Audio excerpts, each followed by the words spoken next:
Hello everyone. In this video, I'm going to show you how to upgrade your workbench into a tier 2 workbench. First off, we're gonna craft ourselves the tier 1 workbench first.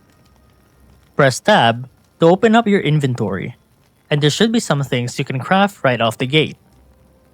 Hover over to the workbench and craft it. Once you're done, plop it right down. Open it up to see the materials you need to level it up to the next tier. As you can see in the requirements for the tier 2 workbench over here on the right, we would need a total of 30 copper, 20 iron, and 20 linen scraps to upgrade it. Copper can be found relatively close to the surface, as you only need to go about 10 to 15 or so blocks below to find some outcrops. If not, then go deeper. And iron can be found deeper than where copper first shows itself on the higher levels. Usually, iron is somewhere close by to magma. For the linen scraps, these are found by slaying down these violent little critters you see on the screen. Just do be careful since they can pack a punch.